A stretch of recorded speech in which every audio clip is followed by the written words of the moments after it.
네, 이제 3시간 정도 남았죠. 오늘 저녁 청와대 상춘제에서 문재인 대통령과 윤석열 대통령 당선인 간 회동이 드디어 열립니다.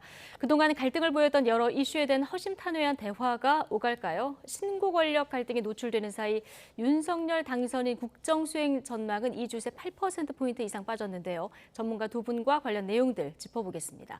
김영준 명지대 교수 그리고 배종찬 인사이트K 연구소장 두 분 모셨습니다. 어서 오십시오. 네, 안녕하십니까? 안녕하십니까? 자, 역대 가장 늦은 만남입니다만 어쨌든 더 늦기 전에 만남이 성사된 건 굉장히 다행인 거죠? 그렇죠. 만시지탄 회동이라고 할 정도로요. 만시지탄 회동, 예. 19일 만에 만나게 돼 있는데요. 여하튼 간에 가장 빨리 만날 것 같았는데 예. 가장 늦게 만난 회동이 됐어요. 문재인 대통령하고 윤석열 당선인은 정말 특수한 관계거든요. 그렇죠. 본인이 중앙지검장으로 임명을 해서 적폐청산 수사를 했고 그리고 저 19년 7월 달에 검찰총장으로 임명을 하면서 살아있는 권력에 대해서 성역 없는 수사를 하라고까지 요청을 했었던 예. 관계인데 그 이후에 두 사람의 관계가 뭐 악화될 때는 악화됐는데요. 그래서 진짜 이거는 두 사람이 만나서 사적 감정을 다 풀어내고 네. 오로지 국민과 국익을 위해서 신구 권력이 어떻게 잘 국민들에게 다가설 수 있는 거를 얘기할 수 있는 기회가 네. 빨릴 거라고 생각을 했는데요. 예. 그럼에도 불구하고 오늘 만남은 나름대로 신구 권력 충돌의 일종의 변곡점이 될 수 있을 거라고 저는 봅니다. 변곡점이 될 수 있다. 그리고 예. 만찬 회동을 했다는 얘기는 네. 그동안 여러 가지 논란이 됐었던 그 부분이 대부분이 해소된 거라고 저는 좀 해석을 하고 싶어요. 아, 그동안에 여러 가지 충돌을 빚어왔던 문제들이 어느 정도 물밑에서 해소가 됐다 이렇게 보시는 예, 거예요? 그렇지 않으면 만찬 회동을 할 수가 없죠. 예. 그리고 더 나아가서 지금 유영민 비서실장하고 장제원 비서실장도 같이 배석을 한다는 거는 거기서 이견이 있어서 서로 충돌한다는 것은 있을 수 없거든요. 네. 두 비서실장이 충분히 나름대로 역할을 했고 그리고 회동에 대한 전반적인 것을 조정을 예. 했기 때문에 결국은 두 분이 만나서 이루어진 그러한 회동이 아닌가라는 생각을 좀 합니다. 여러 가지 갈등으로 노출됐던 상황들이 어느 정도 정리가 됐을 것이다 얘기를 해주셨는데 네. 가장 사실 핵심적으로 지적되어 온 것이 여러 가지가 있습니다만 감사위원 임명 문제인데 이 감사원에서 여기에 대해서 입장을 밝히면서 이게 어느 정도 일단락된 것 이것이 좀 결정적으로 영향을 미쳤을까요? 영향을 미쳤을 것 같습니다. 예. 그러니까 감사원에서 신구 정부의 협의 없이는 임명 제청이 적절한지 의문이다. 네. 잠정 보류가 된 것이죠. 그만큼 갈등을 빚었던 감사위원 자리가 어느 정도 갈등에서 벗어나면서 예. 또 청와대 만찬으로 이어졌을 때는 과연 이것 때문일까? 또는 이것만 그랬을까? 네. 그렇지는 않다고 봅니다. 예. 그러니까 저는 답이 다 나오지는 않았지만 만날 수밖에 없는 것은 역시 국민 여론이죠. 안 만나고는 못 베기는 거죠. 네. 지금 여론이 화가 나 있거든요. 그렇기 때문에 만날 수밖에 없고 윤석열 당선인도 문재인 대통령도 부담이 되면 윤석열 당선인도 부담이 됩니다. 안 네. 만나고 있으면. 그러면 국정수행 기대감에도 부정적 영향을 줄 수 있는 것이고 예. 저는 감사위원 건 하나만은 아니었다고 봅니다. 그럼에도 불구하고 지금 여러 가지 산적하게 쌓여있는 현안들을 해결하려면 집무실 이전이든 또는 네. 추경협의든 대통령을 만나야 되거든요. 예. 안 만나고는 해결이 안 됩니다. 저는 답이 다 나왔다고는 보지 않지만 그래도 만나야 더 해결 가능해진다라고 네. 판단했을 수밖에는 없었으리라고 예. 보입니다. 어쨌든 계속 지연되면 양측 모두 정치적인 부담을 질 그럼요. 수밖에 없기 때문에 네. 만날 수밖에 없었을 것이다. 자, 역대 대통령과 당선인 간의 회동은 어땠을까? 네. 이 부분도 상당히 궁금한데요. 박석원 앵커가 정리해드립니다. 네, 문재인 대통령과 윤석열 당선인의 만남이 대선이 끝난 지 19일 만에 드디어 전격 성사됐습니다. 지난 16일 오찬 회동은 4시간 앞두고 불발되면서 여러 가지 견해차를 보이며 신규 권력 갈등이 불거져 왔는데요. 오늘 만남 역대 가장 늦었습니다. 먼저 14대 노태우 전 대통령과 김영삼 전 대통령의 만남. 12월 18일 대선이 치러진 뒤 사흘 만에 이루어졌습니다. 당시엔 쟁점 사항을 논의하기보단 국정협력을 위해 머리를 맞대는 성격이 강했습니다. 김영삼 전 대통령과 김대중 전 대통령은 이틀 만에 만났습니다. 가장 빨랐죠. 이 자리에서 IMF 합의사항 이행, 전직 대통령 사면 복권 문제 등 국정협력 관련 6개 합의사항을 전격 발표했습니다. 이후에도 당선인 취임 전까지 만찬과 6번의 정례회동 등 총 8차례 만남이 이루어졌습니다. 16대 대선에서 김대중 전 대통령과 노무현 전 대통령의 만남은 대선 나흘 만이었는데요. 첫 회동 이후 부부 동반 만찬도 함께했고 최대 국정 현안이었던 북핵 문제 대응 방안도 심도 있게 논의됐습니다. 단독 회동으로 이뤄졌던 이전과 달리 배석자가 등장한 건 17대 대선 노무현 전 대통령과 이명박 전 대통령의 회동이었습니다. 9일 만에 이루어진 회동은 당시 청와대에서 문재인 비서실장과 천호선 대변인, 당선인 측에서 임태희 비서실장과 주호영 대변인이 배석했습니다. 당시 회동에선 정부 조직법 등을 두고 마찰을 빚었습니다. 이명박 전 대통령과 박근혜 당선인도 18대 대선 이후 9일 만에 만났습니다. 이때는 오찬이나 만찬이 아닌 50분간의 짧은 차담이었고 초반 10분은 배석자가 있었지만 이후 40분간 단독 회담이 이어졌습니다. 그리고 지난 19대 대선에서는 박근혜 전 대통령의 탄핵으로 별도의 회동은 없었죠. 자, 지금까지 대통령과 당선인의 회동은 대체로 화기애애한 분위기가 많았습니다. 당선인의 식성을 고려한 만찬 메뉴가 화제가 되기도 했고 대부분의 대통령들이 당선인 도착에 맞춰 미리 마중을 나가면서 예우를 다하기도 했죠. 여러 논란 속에 드디어 이루어진 오늘 만남. 어떤 장면들이 눈에 띌까요? 내일 아마 관련 보도들이 쏟아질 네. 것 같은데요. 지금 정리한 거 보니까 역대 가장 빨리 만난 만남은 김영삼 대통령하고 김대중 대통령의 만남인데 만남 횟수도 많았습니다. 이때는 뭔가 좀 특수한 경제 상황이 영향이 있었다고 봐야 될까요? IMF 상황이었기 예. 때문에 그런 것도 있고요. YSDJ는 영원한 동지라고 하는 인식들이 굉장히 강했지 않았습니까?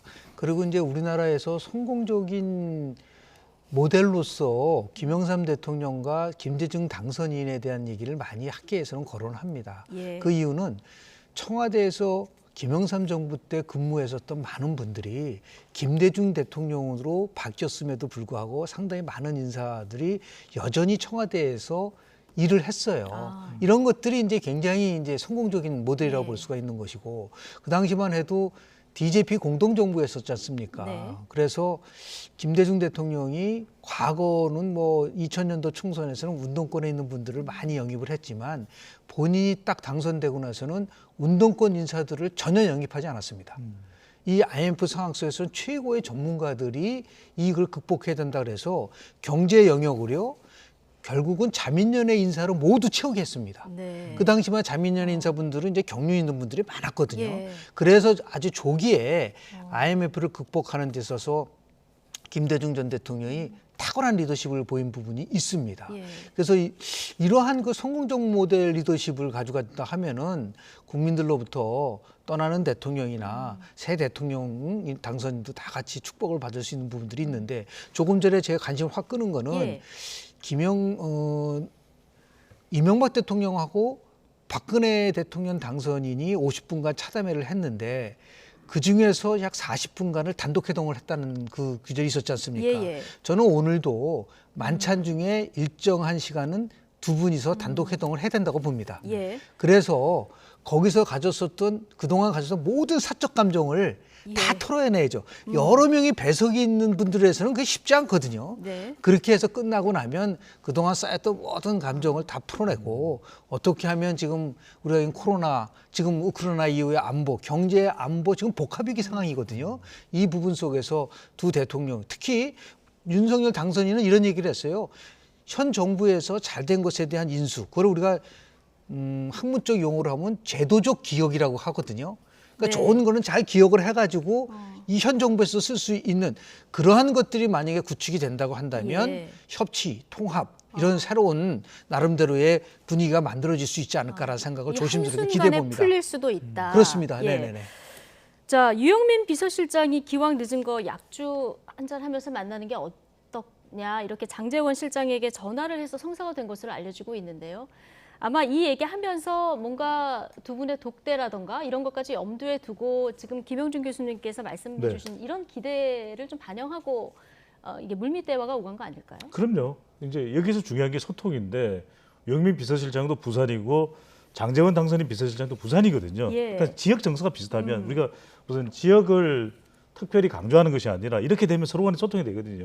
뭐 사투리로 아이고 뭐 술 한잔 하지 그러면은 아이 좋습니다 합시다 이러면서 이제 서로 이야기가 되는 것이거든요. 예. 그러면은 또 화합이 될 수도 있는 것이고 또 김영주 교수님 말씀대로 독대하는 시간을 가질 수도 있고 가질 가능성이 또 상당히 저는 있을 것으로 보입니다. 그러니까 이 자리에서 중요한 것은 이제 상호 존중이 되는 거죠. 왜 오찬이 아니라 만찬일까? 만찬이 훨씬 더 시간적 압박을 받지 않으면서 문재인 대통령과 윤석열 당선인 사이에 좀 쌓여있던 그 관계를 풀기가 좋은 것이거든요. 예. 저는 여기서 중요한 것이 아주 답을 낸다기보다는 3시간이고 4시간이고 좋습니다. 서로 존중하자. 네. 저는 이럴 때 국민들이 볼 때 안심하는 겁니다. 그러니까 대통령 집무실 이전도 있고 안보 공백도 있고 또 코로나 추경도 있고 이런 것들이 잘 될 것이다. 저는 어떤 부분을 좀 강조드리고 싶으냐면 네. 1980년 미국 대선에서 로널드 레이건 공화당 후보가 압승을 합니다. 서로 관계가 너무 안 좋습니다. 그런데 지미 카터 대통령이 뭐라고 이야기하냐면 로널드 레이건 당선인의 성공과 신의 가호가 있기를 이렇게 이야기합니다. 로널드 레이건 당선인은 그렇게 이야기합니다.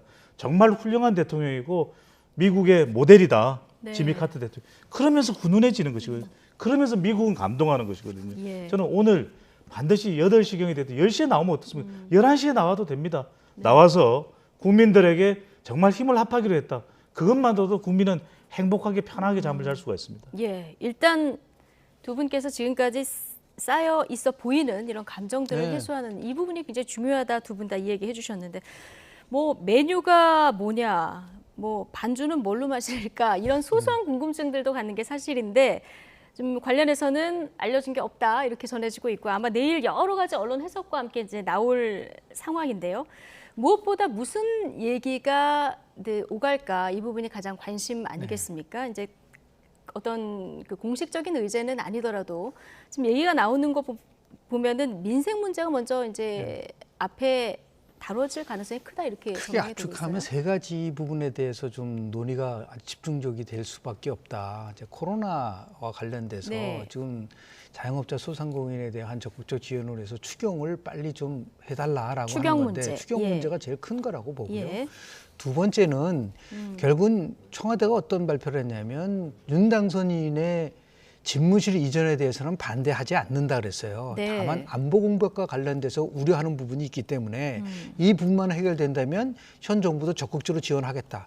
그러면 이 부분 속에서 두 분이 만나서 충분하게 얘기를 나눠야 된다고 봅니다. 그럼 안보 공백 우려가 어떤 부분인가를 세세하게 문재인 대통령이 설명을 하면은 그 예. 부분을 듣고 얼마든지 윤 당선인이 몰랐던 부분이 있을 수도 있는 거거든요. 예. 참모들의 얘기하고 직접 현직 대통령의 얘기하고는 완전히 차원이 다른 얘기이기 때문에 그렇죠. 거기서 그 안보 공백에 대한 문제를 어떻게 두 분이서 잘 대화를 통해서 이 문제를 해결할 수 있느냐라는 문제하고 마지막으로는 역시 이제 지금 다 해결됐다고 하지만 인사권과 관련된 문제 속에서 존중을 좀 했으면 좋겠다라는 얘기를 할 가능성이 굉장히 크다고 봅니다. 예. 그리고 더 나아가서 더 중요한 것은 예비비 문제를 어떻게 할 것이냐가 이번 문제. 회동의 핵심적 사항이거든요. 네. 496억에 대한 예비비를 다 만약에 국무회에서 통과시켜준다면 용산 이전이 확정된 거가 되고 그렇지 않고 통이동 사무실에 관련된 예비비만 만약에 한다고 한다면 5월 10일 날 윤 당선인이 옮기기는 어려운 부분이 있기 때문에 요 문제와 관련돼서 더 심하게 말씀을 드리면 이 부분은 두 분이서 만나서 할 얘기라고 보는데 검찰 개혁과 관련된 얘기입니다. 이 부분 때문에 결국 충돌되지 않았습니까? 네. 지금은 검수 완박을 지금 하려고 하는 거가 민주당의 입장이고 예. 그리고 지금 당선 입장에서 봤을 때는 아니 검찰의 독립성을 강화시켜야 되는데 이게 지금 상충을 하고 있기 때문에 예. 이게 굉장히 첨예한 문제예요. 이 부분 속에서 문재인 대통령이 그래도 현 집권당이 민주당에 대해서 어떠한 나름대로 메시지를 전달시켜 줄 수 있을 것이냐. 이게 만약에 잘만 해결된다고 한다면 다른 어떠한 것보다도 두 당선인들 사이 문재인 대통령하고 예. 윤석열 당선인 이 두 분 사이에서의 소통은 이루어지는데 이걸 위해서라도 네. 처음부터 단추가 잘못 낀 거예요. 이철이 정무수석하고 장제원 비서실장이 아니라 예. 비서실장끼리 먼저 만났어야 되는 거예요. 지난 2007년도에도 보면은 임태희 당선인 비서실장하고 그 당시에 문재인 예. 비서실장하고 제가 알기로는 4번 만난 걸로 알고 있습니다. 예. 그러니까 대통령 당선인들하고의 비서실장하고 비서실장은 만나야지만이 무엇이 문제인 걸 직접 소통할 수가 있는 부분이 있다. 예. 그래서 오늘 이후에도 이 비서실장 분들께서는 계속해서 만나고 소통하고 이 문제를 풀어가야지 이제 40일 정도밖에 안 예. 남았지 않습니까? 완만한 정말 그 소프트 랜딩을 할 수 있는 잘 국정 운영의 협조 관계가 만들어질 수 있는 예. 계기가 이루어지지 않을까 생각을 좀 합니다. 교수님 말씀하신 것 중에 지금 문재인 대통령이 민주당에서 지금 나오고 있는 검찰 개혁 네네. 목소리 여기에 대해서 어떤 방향으로 가야 되는지에 대한 언급을 하느냐 이 부분이 굉장히 주의 깊게 봐야 된다는 말씀을. 가장 큰 거는 이런 얘기를 했어요. 예. 청와대는 윤석열 당선인의 공약과 국정 기조에 대해서 적극적으로 존중한다는 말을 썼단 네. 말이에요. 그럼 검찰 개혁과 관련돼서 윤 당선인이 지금 대통령 과정 속에 예. 성서 가져다온 공약이든 그 기조를 내세운 게 있거든요. 네. 그거를 존중해야지. 문재인 대통령은 존중한다고 얘기를 하고 있는데 더불어민주당은 그거 네. 정반대로 간다고 했다면 그거는 제가 볼 때는 민주당으로서는 굉장히 잘못된 길을 가고 있고 미래의 위협적인 요소가 될 수 있고 이런 부분에 대해서도 한번 예. 허심탄회 이거는 두 분이서 정말 허심탄회하게 얘기할 부분이 아닌가라는 생각을 좀 합니다. 알겠습니다. 지금 대선 끝나고 나서 가장 많이 언론에 올라왔던 주제는 집무실 이전 그렇죠. 문제 아닌가 네. 싶은데 용산으로 이전한다가 36%, 청와대 유지한다가 53%. 지난 금요일에 나온 갤럽 여론조사로는 이렇습니다. 네. 내일 국무회의가 예정돼 있는 이런 상황이라서 김영준 교수께서 예비비 문제가 어떻게 얘기가 나올까 굉장히 주목되는 상황이다 얘기를 네. 해주셨거든요. 저는 문재인 대통령이 오늘 만남 이후에 네. 상당히 전향적으로 윤 당선인의 무게를 실어주는 힘을 실어주는 답변이 나올 가능성이 높다고 봅니다. 왜냐하면 네. 그것 자체가 이 윤석열 당선인은 여하튼 청와대를 이전해야 되겠다. 대통령 집무실을 예. 이전해야 되겠다는 건 선거 때의 약속이었고 물론 그때는 강화문 시대였지만 예. 그리고 그럴 만한 또 명분도 있거든요. 그러니까 지금 고려해야 될 사항은 뭐냐면 세 가지입니다. 안보, 비용, 일정. 안보 공백, 그다음에 비용, 책정, 또 일정, 확정 이 부분인데 전부 다 우리가 단언을 내릴 필요가 없습니다. 안보 공백도 절충하면 되는 것이고 또 비용과 관련된 부분도 지금 인수위 측에서의 계산과 또 더불어민주당에서 나오는 계산이 다릅니다. 결과 계산 액수가 다릅니다. 근데 이것도 절충하면 되는 겁니다. 서로 내용들을 차분하게 구체적으로 검토해 보면 될 일이죠. 마지막에 일정도 5월 10일까지는 청와대를 비워라. 이건 사실상 불가능한 일정으로 확인이 되거든요. 그다음 이 모든 것을 조정하자. 예. 그래서 저는 오늘 나올 가능성이 아주 높은 것이 대통령 집무실 이전과 관련해서 TF 협의체를 구성을 하기로 했다. 네. 이것을 통해서 윤석열 당선인이 원만한 대통령 집무실 이전이 가능하도록 청와대는 적극적으로 협조할 것이고 여당과 정부에도 그런 당부를 하려고 한다. 저는 이 발언이 나올 가능성이 상당히 높다고 봅니다. 상당히 높다. 네. 오늘 두 분이 전망하신 내용이 실제 회동 뒤에 나올지 좀 보도록 하고요. 그 윤석열 당선인 국정수행 전망이요. 2주 새 8%포인트 넘게 하락을 했거든요. 잘한 것과 잘못한 것이 역전돼 있는데 지금 얘기한 이 용산 집무실 문제가 영향이 좀 컸을까요? 네, 저는 그렇게 봅니다. 지난주에 우리 방송을 계속 이어서 좀 상기를 해볼 필요가 예. 있는데 또 김영주 교수님께서 이런 조사의 효능감이 크지 않다. 저도 공감을 합니다. 근데 이제 이게 향후 5년간 윤석열 당선인이 대통령 임기가 시작됐을 때의 이제 전망인데 저는 오히려 지금 물어본 조사이기 때문에 네. 인수위와 윤석열 당선인의 행보에 대한 평가도 분명히 담겨 있다고 봅니다. 네. 그렇다면 이것을 뭐 절대 기준으로 볼 것이 아니라 참고할 필요가 있다. 예. 그렇다면 좀 더 소통을 더 적극적으로 하고 또 윤석열 당선 물론 정부 여당에서 또 청와대 대통령도 협력을 해줄 부분이 있겠지만 이제는 윤석열 당선인의 시대가 열리는 것이거든요. 그렇다면 더 적극적으로 소통하고 예. 더 적극적으로 협치하고 더 적극적으로 통합하는 모습을 보면 이 점수가 올라갑니다. 예. 그래서 일각에서는 국정수행 기대감을 올려라 이런 또 주장까지 나오고 있는데 저는 공감하는 부분이 있습니다. 여론조사에 일희일비할 필요는 없지만 예. 그래도 국정수행 기대감을 높여놓는 것은 여소야대 임기가 시작되는데 그만큼 이런 국민 여론을 가져가는 예. 것은 개혁 과제 또 공약 이행을 위해서는 윤석열 당선인은 반드시 필요합니다. 5월 10일부터. 예. 그런 점에서 저는 한 70%대까지 끌어올리기 위해서는 말 그대로 소협통, 소통, 협치, 통합만 있으면 가능할 수도 있다는 거죠. 예. 자, 어쨌든 윤석열 당선인 지금 취임 전인데 국정수행 전망 그 수치가 하락한 거 좀 신경 쓸 수밖에 없는 그렇죠. 이런 대목이죠. 주말에 있었던 인수위 워크숍에서도 우려가 나왔는데요. 관련 얘기 듣고 오시겠습니다. 새 정부, 새 당선이 된 기대치가 55% 정도밖에 안 됩니다. 그리고 새 정부가 출범한 20일 후에 지방선거가 있습니다. 그래서 저희가 어떤 원활한 국정 운영의 환경을 만들기 위해서라면 적어도 새 정부에 대한 국민의 기대치를 적어도 65% 이상까지는 저희 인수위가 끌어올려야 됩니다. 여론조사에 대해서는 이렇게 주시는 질문마다 저희가 가슴 깊이 잘 새기고 앞으로 저희가 더욱더 겸손하고 낮은 자세로 국민을 섬길 수 있도록 노력하는 데 염두에 두겠습니다. 네.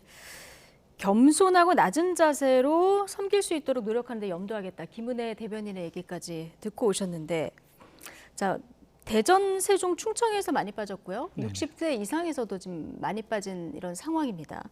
지금 이태규 위원이 65% 이상으로 기대치를 끌어올려야 된다라고 얘기를 했는데, 지금 오늘은 사실 그 55%보다 더 떨어진 이런 수치가 나왔거든요.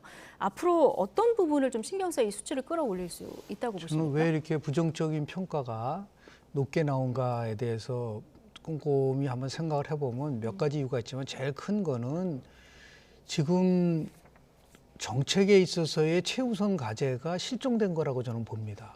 그러니까 다시 얘기해서 용산 이전도 당선자 입장에서는 굉장히 중요한 나름대로의 과제라고 보지만 국민들의 입장에서 봤을 때는 용산 이전보다 더 우선 과제가 있다고 평가를 하는 것 같습니다. 예. 특히 이제 민생과 관련된 문제, 지금 물가가 아주 굉장히 가파르게 올라가고 있는 예. 부분들도 있고요.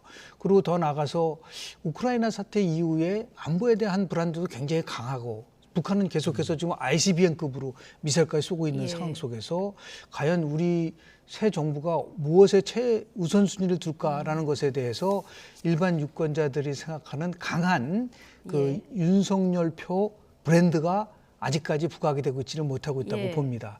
그러다 보니까 이제 인수위가 지금 이제 굉장히 활동을 하고 있기 때문에 이런 생각은 좀 벗어나야 될 것 같아요. 과거처럼 뭐 100대 과제, 140대 과제 이렇게 하지는 말고 정말 절실하게 필요한 최소한도 핵심적인 뭐 10대 과제와 10대 과제를 빨리 선정을 해서 그래서 새 정부가 들어오면은 우리의 삶이 어떻게 바뀔 것이냐에 대한 처음부터 국민과 국익을 최우선 과제로 하고 실용이라는 것을 최우선 과제로 하라고 윤 당선인이 워크숍에서 얘기를 했다면 거기에 걸맞는 어젠다가 나와야 되는데 아직까지 그 어젠다가 나오고 있지는 않기 때문에 어젠다가 없는데 기대를 가질 수가 없지 않겠습니까? 이제 그런 부분하고 또 두 번째는 지금 신구 권력 간의 갈등이 저는 중요한 영향을 미쳤을 거라고 봐요. 또 0.73%포인트로 아주 박빙의 차이로 끝나다 보니까 당연히 진보 지역은 결집을 하는 상황에 올 수밖에 없는 것이고 그래서 오늘 밤 제가 볼 때 이제 계기로 해서 변곡점이 돼서 문재인 대통령하고 윤석열 당선인하고 정말 국민에게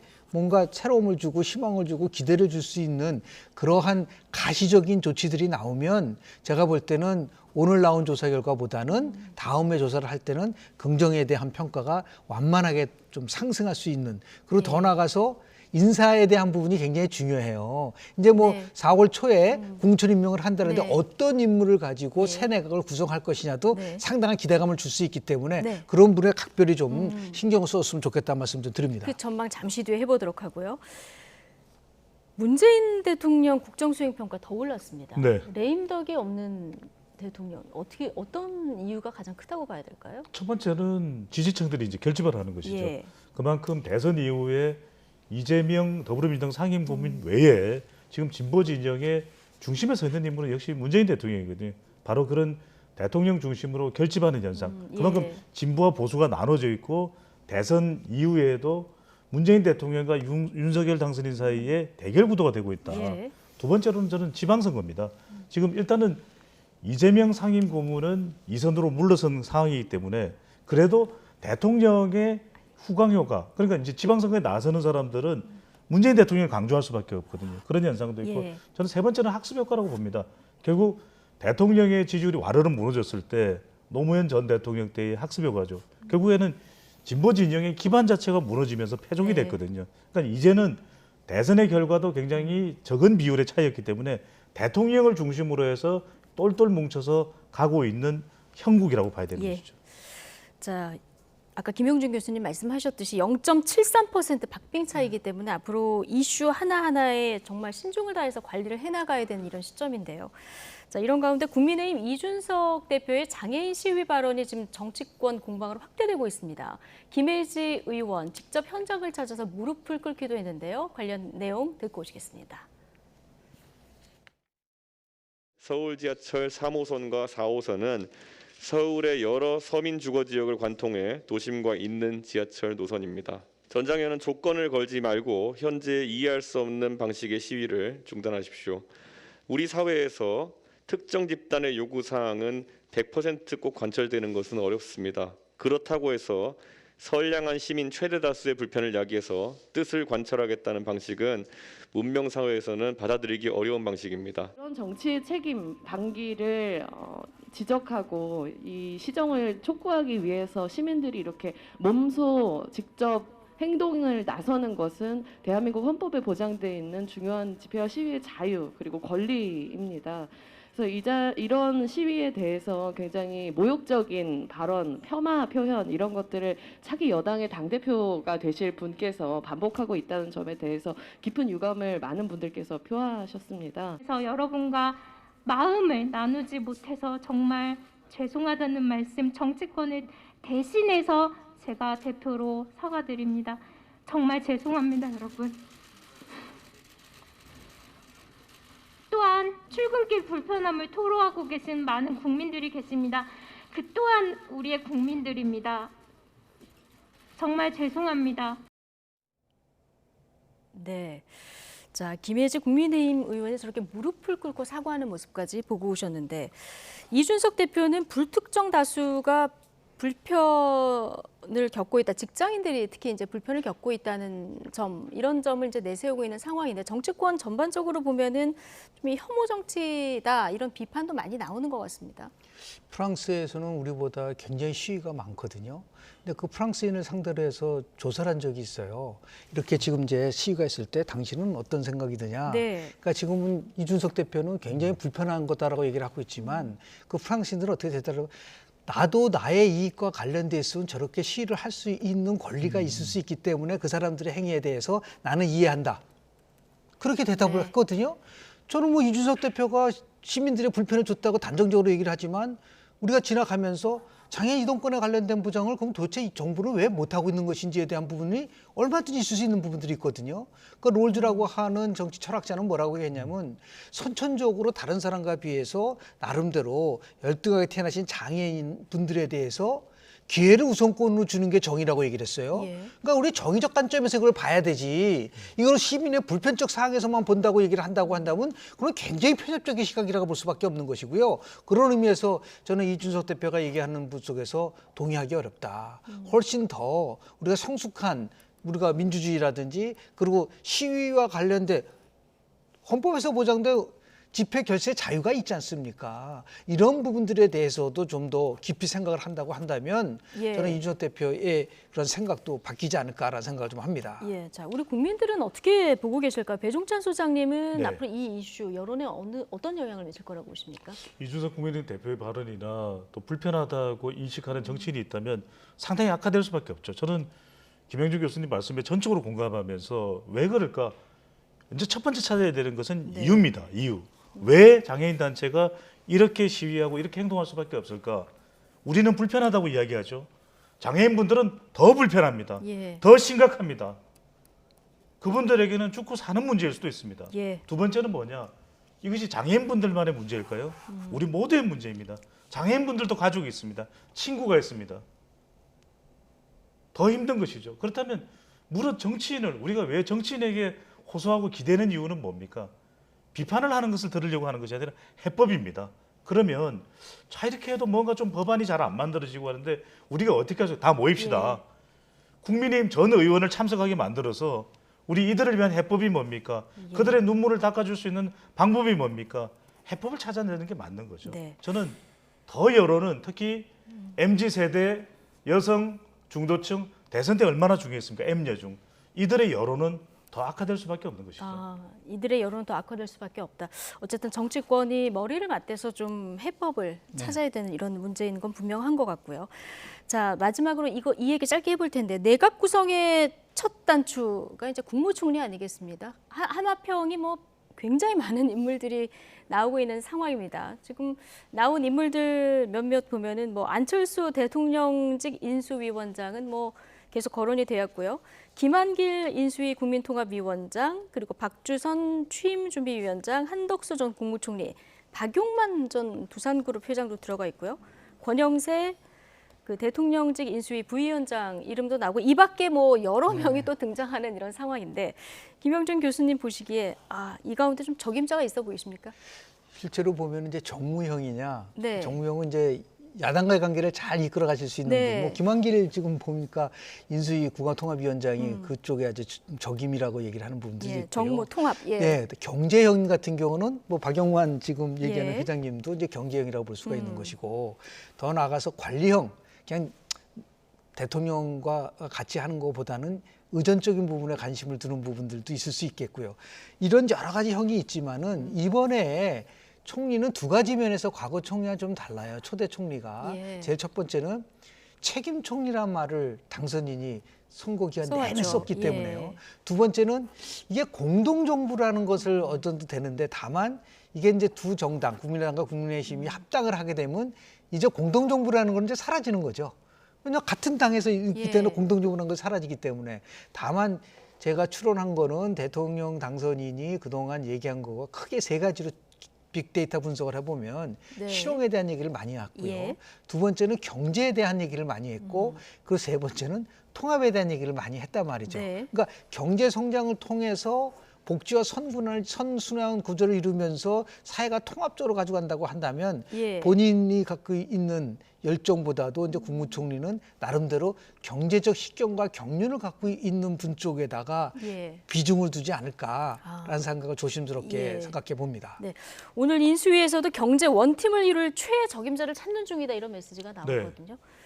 자, 안철수 위원장 총리로 직행할지 이 부분 관심인데 어떻게 좀 나오십니까? 안철수 위원장이 간다면 이제 정치적인 선택이겠죠. 네. 단일화를 통해서 공동정부의 구상을 지속시키고 유지한다고 봐야 되는데 저는 그렇지 않다면은 오히려 전문적인 인사 또 네. 추상적이기보다는 지금 중요한 것이 윤석열 당선인이 헌법 정신 공정 상식이지만 경제는 좀 다소 취약할 수 있거든요. 예. 근데 경제는 뭐 코로나 경기 회복도 그렇고 지금 국제 글로벌 경제 환경도 그렇고 중요한데 그렇다면 적어도 전문적이고 파격적이고 또 성과를 낼 수 있는 사람이 중요할 수밖에 없다. 그렇다면 저는 지금 언론상에서는 이 권영세 인수위 부위원장이 상당히 유력하게 떠오르고 있습니다만 저는 예. 박용만 전 두산 회장에 주목해 볼 필요가 있다. 그런 이유는 경제 방점을 찍는다면 전문성도 있죠.